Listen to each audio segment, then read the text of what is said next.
Good evening, good afternoon, good morning, or whenever you happen to be listening to this, welcome back to the Film Realist Podcast, the film and TV podcast from a complete nobody that's hopefully for somebody. I am your host, Kyle Naranya. Apologies for the week with no episode. I'm going to be completely frank. Here's what happened. My car broke down and took it into the shop to see how much repair would be required to get it back in working order, and $6,000 is more than my car is worth. So with that, I had to go new car shopping, had to manage travel with the wife so that way I could get to work, she could get to work. And quite frankly, that pretty much consumed all of my free time. The used car market is crazy. I typically buy used, continue to do so. I'm happy to report I have found a car. I will be getting it in a couple days, date of recording. But there's been a couple things I wanted to talk about. I haven't been able to see any of the features that have released as streaming that I wanted to cover, so I will hopefully be doing that on a future episode. But I wanted to still be able to give an episode this week. So there are two trailers that I wanted to talk about, and this episode's going to be a little more free flow. If I can think of things for the rest of it after I've done those two trailer reactions, there may be more. Or I may do a segment that I'm calling "What Am I Looking Forward to" at the end of the show. So you're going to hopefully listen along to this and see where we go from here. If you're listening to this already, you'll know where we go. I don't. So that's the fun of this episode. I can say the first trailer I'm going to react to is The Flash Official Trailer 2. Let's get into it. Alright, so in the beginning of the trailer, we get to see a little bit more of the 1989 Michael Keaton Batman. It looks like he has not been Batman for quite a while. We see a haggard, what I'm assuming is Bruce Wayne, given the fact that we see him from the back. We get to see Wayne Manor is empty. Unfortunately, Alfred Goth, who played... Oh my goodness, Alfred. Whoa, can you tell him out of practice? I can. Has long passed away. The Batcave is completely covered in dust. The Batwing has left in its hangar. It hasn't even been accessible. We see that it's descending over top of the exit. We get to see a multiple of Batsuits, which is really cool. One that seems to fit into different styles of the character. One very reminiscent of the Earth 1 Batman, a comic that I quite enjoyed. And we get to see then a more refined Bruce Wayne with Michael Keaton looking just like the elderly gentleman that he is, but more akin to the 1989 Batman. One of the things that I wanted to talk about in watching this trailer that I was thinking of while watching it for the time just before recording this is that I want to know how the multiverse is going to be explored in this. We know that Barry goes back in time and resets his own timeline or his own universe with the Flashpoint paradox, as it's known, and I believe we get to see him running through the Speed Force, which will result in things changing, particularly in his universe, because of the death of his mother and his father being accused of that murder. I believe we get to see him running through the Speed Force, and I'm just the way that the trailer seems to pitch it. I'm clicking along here. I apologize. I normally will edit that out of the episode, but I'm clicking along to the trailer as I am looking for scenes to talk about, and we see him what would likely be around the 2013 era, to which when Man of Steel came out.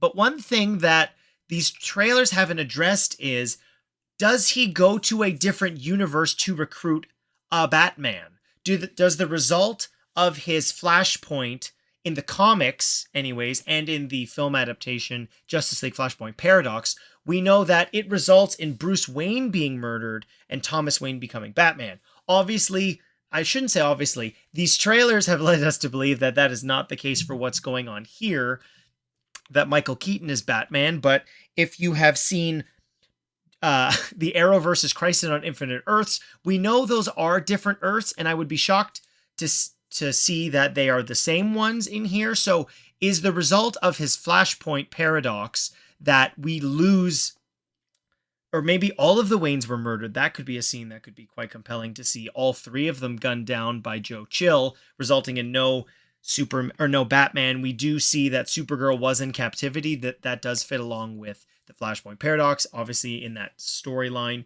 it was Clark Kent / Kal-El who was captured by the state and was not allowed to be Superman. So does he travel to the 1989 universe to do so? Another interesting part, we've continually seen clips of Barry's mom being murdered. And in the comics, that is Eobard Thawne, the Reverse Flash, Professor Zoom, depending on the name you want to use. And there has been no acknowledgement of that at all, which I find quite interesting. I would be shocked to see a reveal that it is a character that the trailers for the film have not teased at all, which would be insane. We do get to see a couple more interactions with Kara. We get to see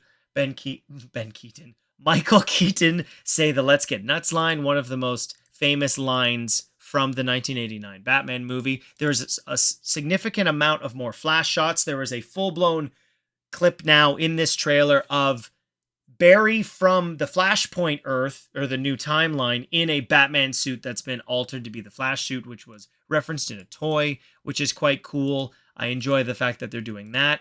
But there are more elements of the Flashpoint paradox teased in this. We get to see Barry, what I'm assuming, go through the experiment that ultimately does give him his powers. There's a specific shot where it seems like he is on a table with the chemicals, which was the accident that did result in Barry being struck by lightning, which gave him access to the Speed Force. We again see this sequence of Ben Affleck's Batman, which would appear to be in a blue cape, which is super cool. Comic book accuracy is awesome now, thank God. And he is driving away from some sort of cataclysm. It'd be interesting if that has to do potentially with the 2013 Zod stuff happening, because we know that Batman was around at that time, and he was in Gotham, or in Metropolis, when Zod was fighting Superman. But maybe with Zod not fighting Superman, Batman was able to be called into action, and maybe Batman in the Flashpoint universe is killed by Zod. Now, you may be thinking, Kyle, have you heard any of these theories anywhere else? Quite frankly, no. I try to avoid other people's opinions on trailers so that way I can approach it with my own ideas, and I don't want the ideas that I have to be what I think the movie's going to be. It's just more what I believe the trailers are implying. And if I'm completely wrong, I'd love nothing more than to be surprised by that. But we've seen the same sequence more than once with Batman. We get to see a little more, and we get to see an actual altercation between the other Barrys. Now, there has been teases as to what may happen with the Barry who does not have powers that we see earlier in the film, and I'm very curious where that may be going. I don't want to address the rumors because they are just rumors at this point. One of the parts of the trailer that I really like is, given the fact that Kara Zor-El, or Supergirl, was not raised by the Kents like Kal-El, her cousin Clark, that she seems to lack that humanity that made him special. And you can argue the level of hope that Henry Cavill's Superman had, but the fact that she is almost this feral wild animal and wants nothing more than to kill Zod is really interesting. Kara, having left Krypton as a young woman, would have a much different perspective on what Zod did on Krypton than a baby who would be aware of completely nothing, which is awesome. And I'm very much looking forward to seeing Sasha Calle's portrayal of this character. We have only had a handful of Supergirls with Laura, I can't remember her last name off the top of my head, in Smallville, Melissa Benoist in the Supergirl show and the Arrowverse as a whole, as well as the feature film from the 80s, and now with this version, so only 4 in live action. She showed up in cartoons more than once, but I'm very curious. We do get to see Ben, I almost did it again, not Ben Affleck. He's my personal favorite live action Batman, not that that matters, but we do get to see Michael Keaton's Batman involved in what would appear to be the fight with the Kryptonians. So I'm very curious about what's going to happen with Michael Keaton's Batman. Is he going to reach his end gloriously, kind of going out to be a hero like Batman does in that timeline? Things are going to get reset in a super weird way that we have no idea. And as silly as it is, I did really like seeing the Batwing turn into the bat signal in the moon. It's one of the campiest scenes from the original 89 film, and I love that. All the early screening reviews have been out for this. People are very excited about the film. It seems like it's mostly positive. I would take those reactions with a grain of salt, given the fact that typically that's the case. It's become a joke if you are a fan of the Weekly Planet podcast, where it's best movie ever or worst movie ever. I have to say that I am much more looking forward to this It seems to be focusing even more so on the other berries, even though there are a lot of other things happening in this film. Ezra Miller is a great actor. I cannot wait to see what they do with two different versions of the character. That dichotomy could be really interesting on the big screen, and I'm happy to say that my optimism has significantly increased, and especially getting to see another scene, which was not another scene, I should correct myself. A extended look at the scene we do know Ben Affleck has as Bruce Wayne talking to Barry, the Barry we do know. Everything in this looks super fun. I hope that the story is well thought through and that this leads to a phenomenal slight altering of the DC universe to become the DCU permanently. Also, something that I'm very happy that DC Comics has done lately, which is push the comics that this story is inspired by. We do see here The Fastest Man Alive, a movie tie-in comic, as well as Flashpoint and The Flash New 52. If you don't know, the Flashpoint comic book line created the New 52 universe, and that was eventually redone with DC Rebirth, which is the current continuity we're in. You can tweet me what you thought of this trailer. I quite enjoyed it. I'm very much looking forward to this. It's just over a month away, so hopefully DCU has an incredible film to start and the DCEU has a great film to end on. Let's get into the next trailer I wanted to talk about, which is Transformers Rise of Beasts official trailer. All right, Transformers Rise of the Beasts, or hey, remember the Beast Wars? They were really awesome in the mid-90s. Let's use that nostalgia because we've worn out of 1980s nostalgia. Just kidding. Guess what we're going to have in this trailer? We're going to tease actual giant, and it's not even a tease. We're going to show you planet-size eating Unicron. I find this absolutely hilarious, especially considering that in the last Transformers film that was of the main continuity, we had Unicron, which was the Unicron that was inside Earth. There are different versions of Unicron, but if you're going to do Unicron, you've got to do Unicron from the 1980s film that introduced the character. Transformers, the movie from 1986, is still the best Transformers film of all time. It did a phenomenal job of completely changing the generation, introducing a bunch of different characters. And as somebody who is a fan of that movie, where's Hot Rod as Rodimus Prime? Where's Ultra Magnus? Come on, if we're going to do this, let's do it right. Besides that, I think that this looks like a lot of fun. We clearly are still holding on to having human characters. We have Anthony Ramos and Dominique Fishback as the two leads. That's fine. But we do get to see a significant amount of Transformers talking to Transformers scenes. What the heck is this timeline? We have no idea. We do hear Ron Perlman as Optimus Primal establishing that the Maximals have been on Earth for centuries, which is certainly interesting, especially given the kinds of characters that they are. And it's hilarious because they're giant animals. They don't fit in with, they're not doing the size changing, but Unicron is looking for the Maximals, and are the Autobots here just by happenstance? Do they know about Unicron? It seems like they don't, which is really cool. One of the aspects of Bumblebee that I'm very happy that they stuck to is Generation 1 designs in full CG, 3 dimensions and whatnot. I'm a little disappointed that we still don't keep Optimus with his faceplate. It would be even easier on the visual effects artists because you just have a plate moving up and down. We're so used to it. We don't need to see his lips. It'd be something that would also help differentiate from the Michael Bay quintilogy as well. We do get to see some of the Terracons, so not the Predacons, which I find interesting. We've got Scourge, Battletrap, Nightbird, Transit, and Terracon. So not any of the Beast Wars characters that people are familiar with, which I find especially weird. We did have a bunch of different ones. We had Starscream, Pterosaur, Tarantulas, Scorponok, Black Arachnia, Tigertron, and then of course we had Megatron, who was a giant T-Rex. So I'm a little disappointed that we're not going to get to see the dinosaurs fighting the Maximals. That was one of the most appealing parts of that show. Cold-blooded animals versus warm-blooded animals. Let's go. We do get to see a lot of other action in this trailer.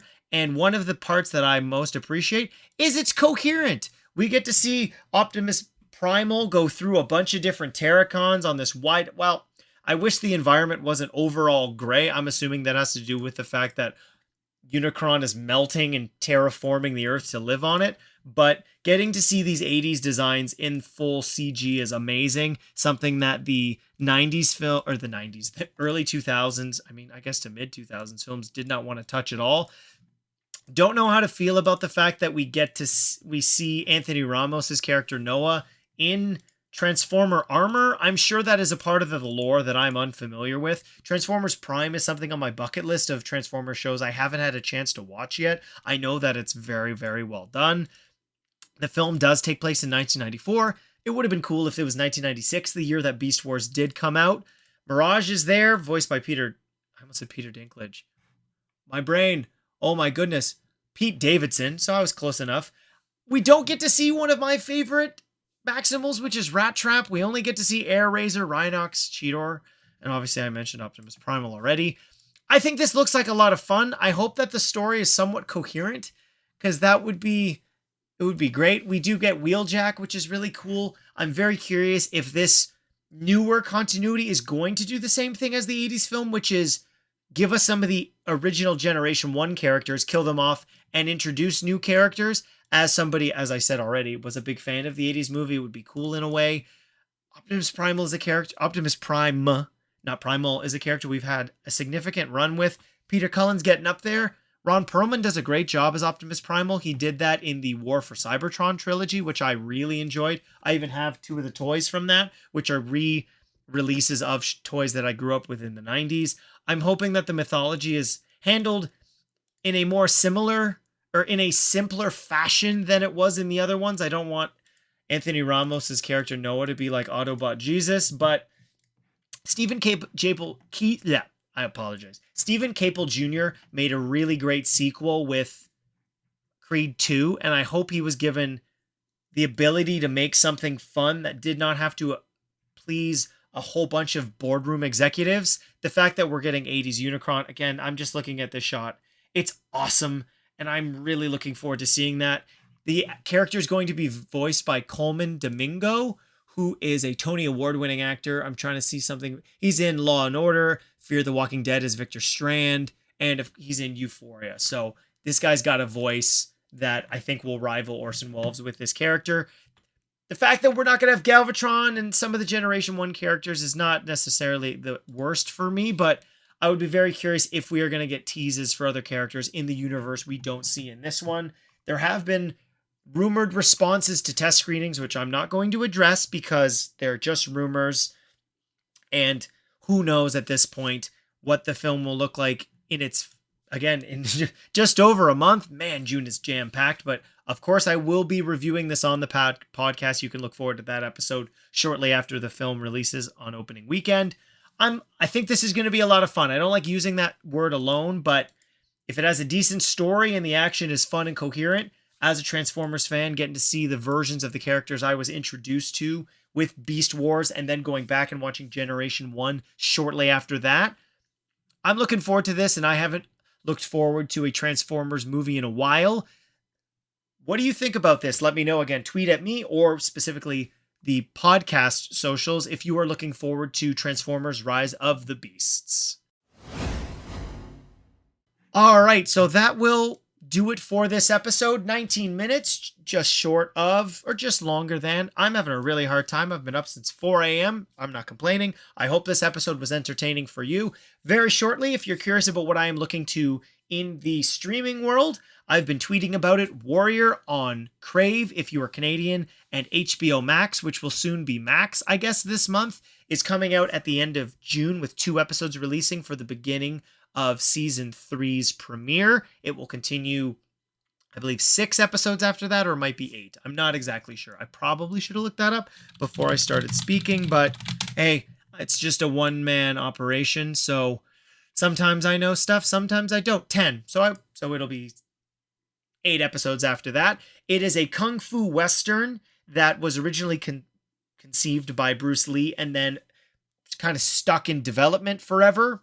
Not officially, but within himself, and was eventually brought back by his daughter, Justin Lin and Jonathan Troper, who did Banshee. I love this show. It has great characters. It introduced me to Andrew Koji, who was Storm Shadow in the Snake Eyes origin movies. He was also the father in Bullet Train. He was also, believe it or not, Han's stunt double in a couple of the Fast and Furious films. I really enjoy this show. I think it has a really intricate story about the Chinese experience in the late 1800s in the United States after all the Chinese have been brought over for building the railroads. And there was the Chinese Exclusion Act that a lot of politicians were fighting for because the American citizens weren't getting work because Chinese labor was much cheaper. It's certainly something that resonates after the Chinese and Asian hate that happened during the pandemic. It's unfortunate that there is some connection to something more recent. Outside of that, I think that it's a wildly entertaining show. If you like good action, Brett Chan, who is the stunt coordinator, does a phenomenal job with this show. The main cast are well skilled at providing awesome fight scenes, but giving good performances and compelling characters. So I am very happy that it is going to be getting a third season. The show was originally a Cinemax show. It's shot over in South Africa. And another one of my favorite shows that was suggested to me a while back is Black Sails. That's a Star show that I would recommend. I have finished Star Wars Bad Batch Season 2. Absolutely loved it. If you have not watched it yet, I think it does a phenomenal job of exploring a part of the universe that we have not really seen just after Order 66. Not with Jedis, not with main characters, but clones on the ground, and how do they react to everything going on around them. I still have not finished Season 3 of The Mandalorian. I'm slowly working my way through that. Apologies. If you want a season review of that, let me know on Twitter, even though it's late. If you still want to see it, you can tweet me or the podcast for that. And we are slowly getting to Guardians of the Galaxy, which is releasing this week. And then we're going to start getting into the crazy summer and big blockbuster month. So I am looking forward to that. I hope you enjoyed this episode of the podcast. Please share it with your friends if they like one person rambling about pop culture. Leave a 5-star review or just leave any review.